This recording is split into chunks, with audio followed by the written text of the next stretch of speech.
여러분 안녕하세요. 이야기하는 남자 알겠습니다. 토트넘 호스퍼가 와포드 원정 경기에서 손흥민 선수의 어시스트와 다빈손 산체스의 헤더골로 승리하며 리그 순위를 6위까지 올려놓았습니다. 그리고 안토니오 콘테 감독은 토트넘 부임 이후 데뷔 경기부터의 리그 연속 무패 경기 기록을 8경기로 늘렸습니다.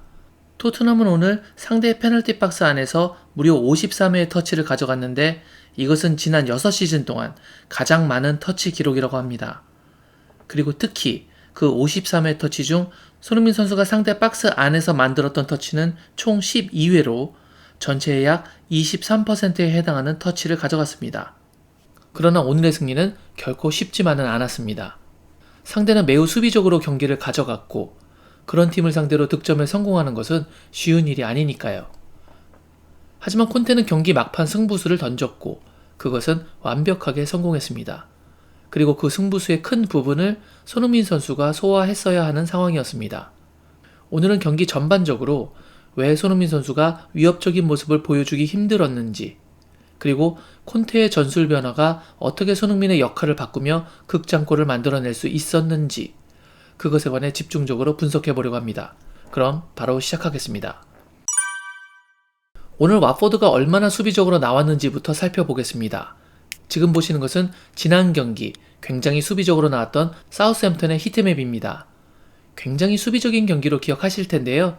역시 골문 앞에 아주 진한 붉은색 영역이 집중되어 있습니다. 그러면 오늘 watford의 히트맵을 볼까요? 보시면 사우스햄튼보다 훨씬 수비적이었다는 것을 확인할 수 있습니다.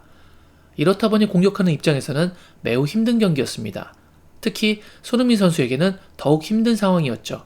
왜 특히 손흥민 선수에게 힘든 걸까요? 이 장면으로 전환해서 보시겠습니다. 오늘 watford는 기본 전형으로 4-4-2를 들고 나왔습니다. 그리고 공격보다는 수비에 역점을 두고 나왔죠. 그래서 수비 4백 라인과 미드필드 4명의 라인 사이의 간격이 매우 좁습니다.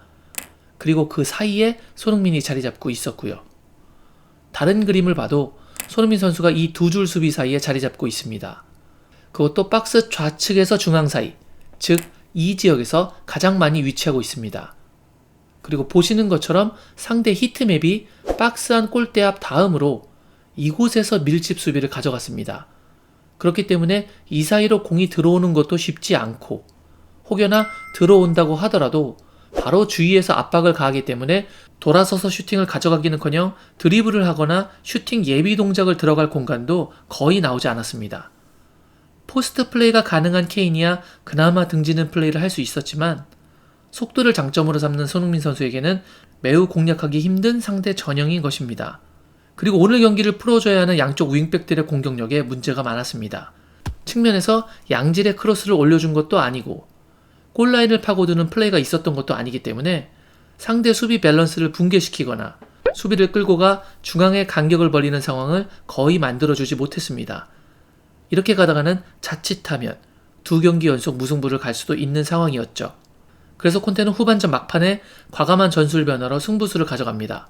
상대의 두 줄 수비를 뚫는 것이 어려워지자 후반 83분경에 왼쪽 윙백인 레길론을 빼버리고 로셀소를 투입합니다. 그리고 그 전까지 유지하던 3-4-3 전형을 3-2-4-1로 바꿉니다.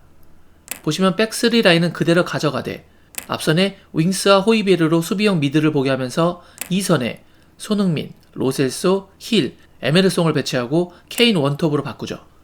이 전술 변화의 가장 큰 핵심은 손흥민의 위치 변화입니다. 공격 시 주로 전방 중앙에서 샌드위치 되고 있던 손흥민을 레길론을 빼버리고 완전히 측면으로 옮겨버린 것입니다. 보시는 것처럼 말이죠. 완전히 왼쪽으로 이동시켰죠? 그리고 새로 교체 투입한 로셀소와 힐을 주로 오른쪽 전방에서 에메르송과 연계하도록 지시하죠. 대다수의 선수들이 우측으로 이동하다 보니 watford 수비들도 그쪽으로 몰려갑니다. 그러자 좌측의 윙으로 빠진 손흥민에게 경기 내내 찾아볼 수 없었던 빈 공간들이 나옵니다. 그리고 이제 더 이상 앞뒤로 감싸고 있던 수비들도 없습니다. 잠시 손흥민 선수의 히트맵을 볼까요? 지금 보시는 것은 경기 시작부터 관중석 문제 때문에 경기가 멈춰지기 전까지의 손흥민 선수 히트맵의 변화 히스토리입니다. 아까 언급한 것과 같이 주로 이 지역에서 플레이가 형성되고 있죠. 그럼 전술 변화 이후의 움직임을 보겠습니다. 확연히 위치가 달라지죠? 윙으로 위치를 전환한 이후 박스 옆 측면에서의 움직임이 늘어나고 있습니다. 이렇게 손흥민에게 샌드위치 두 줄 압박에서 벗어나게 하며 플레이를 할 수 있는 공간을 주었기 때문에 바로 이날의 승부처였던 이 장면이 나온 것입니다. 대부분의 선수들이 오른쪽으로 쏠려있던 상황에서 손흥민에게 공이 연결되고 두 명의 수비를 상대로 솔로 플레이를 할 기회가 마련된 것이었죠. 그리고 환상적인 드리블 돌파 시도로 위험 지역에서 결정적인 프리킥을 유도해냅니다. 두 명의 수비를 상대로 파울을 따낸 것도 대단했지만 프리킥 궤적이 또한 환상적이었죠. 이 상황에서의 프리킥은 당연히 앞에 수비벽에 걸리면 안 되고 낮고 빠르게 위험 지역으로 파고들어야 하는데 그 모든 것을 완성시킨 킥이었습니다. 특히 골대 크로스바 위를 넘지 않는 낮은 프리킥, 정말 위협적이었습니다. 그리고 다빈손 산체스의 멋진 헤더 마무리. 이런 멋진 장면이 나올 수 있었던 것은 콘테의 전술 변화, 그리고 그것을 완벽하게 소화해준 손흥민의 플레이와 그의 개인 킥 능력, 이것들이 조화를 이루면서 완성된 것이라고 봅니다. 힘든 승리이자 값진 승리였던 오늘 경기, 앞으로도 계속된 분석과 연습을 통해 내려앉아 수비하는 팀을 어떻게 상대해야 하는지 더욱 다양한 파해법을 준비하길 바랍니다.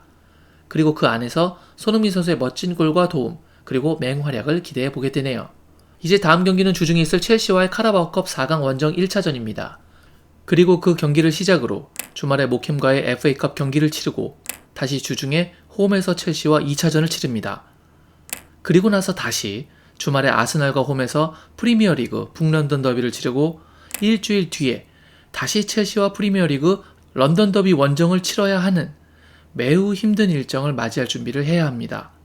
특히 첼시와 이번 달에 무려 3번이나 붙기 때문에 선수들도 감독들도 전술적인 측면에서 어떻게 준비를 할지 매우 머리가 복잡할 것으로 보입니다.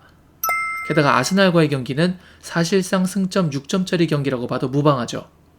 이 경기의 향방이 4위 싸움의 분수령이 될 수도 있습니다.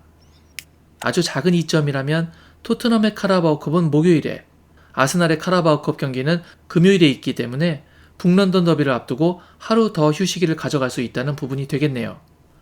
과연 이 지옥같은 일정을 어떻게 소화하느냐가 향후 각 팀들의 일정에 크나큰 영향을 줄 것임에는 분명해 보입니다. 부디 이 기간 동안 좋은 결과를 만들어낼 수 있기를 바라봅니다. 오늘 제가 준비한 영상은 여기까지였습니다. 오늘 영상이 마음에 드셨다면 구독, 좋아요, 알림 설정 부탁드리겠습니다. 저는 다른 더 재밌는 영상으로 여러분께 인사드리겠습니다. 여러분 새해 복 많이 받으세요. 역시 I guess.